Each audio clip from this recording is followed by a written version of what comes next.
रात के करीब 3 बजे अस्पताल के आईसीयू में मरीज जिंदगी और मौत की जंग लड़ रहे थे। तभी अचानक शॉर्ट सर्किट से आग भड़क उठी।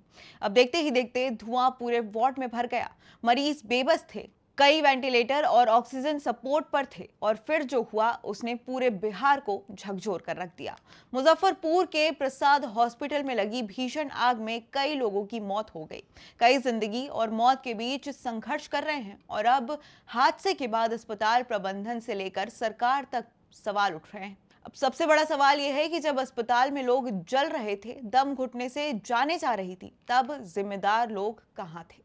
बिहार के मुजफ्फरपुर से आई ये तस्वीर किसी भी इंसान को अंदर तक झकझोर सकती है। प्रसाद हॉस्पिटल की ऊपरी मंजिल पर बने आईसीयू में तड़के करीब 3 बजे अचानक आग लग गई। अब शुरुआती जानकारी के मुताबिक शॉर्ट सर्किट से शुरू हुई चिंगारी कुछ ही मिनटों में विकराल आग में बदल गई। आईसीयू में भर्ती मरीजों के पास भागने का कोई रास्ता नहीं था।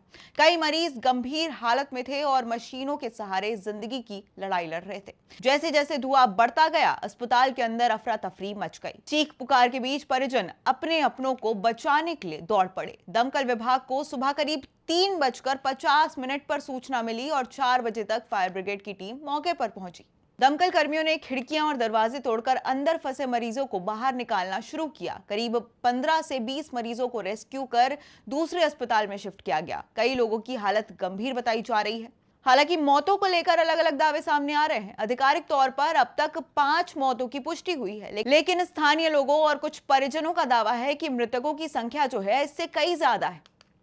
हादसे के बाद अस्पताल प्रशासन पर गंभीर आरोप भी लग रहे हैं। चश्मदीद का कहना है कि आग लगने के वक्त आईसीयू में कोई भी अटेंडेंट मौजूद नहीं था।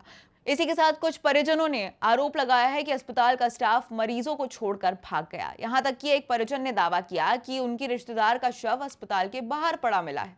तो वहीं मुजफ्फरपुर के जिलाधिकारी सुब्रत कुमार ने भी कहा है कि अस्पताल की भूमिका की जांच की जाएगी और अगर लापरवाही सामने आती है तो कार्रवाई भी होगी।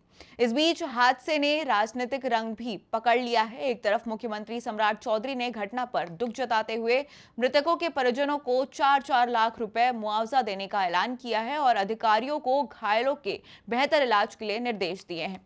तो वहीं दूसरी तरफ बिहार के स्वास्थ्य मंत्री निशांत कुमार का रवैया सवालों के घेरे में आ रहा है। जब पटना एयरपोर्ट पर मीडिया ने उनसे इस हादसे को लेकर सवाल पूछे तो उन्होंने कोई जवाब नहीं दिया। मंत्री सिर्फ हाथ जोड़कर आगे बढ़ गए और दिल्ली के लिए रवाना हो गए।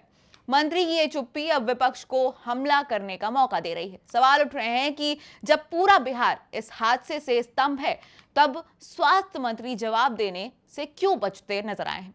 पुलिस नहीं, वो हम लोग जब हुआ ना, सब कोई आदमी भागने लगा।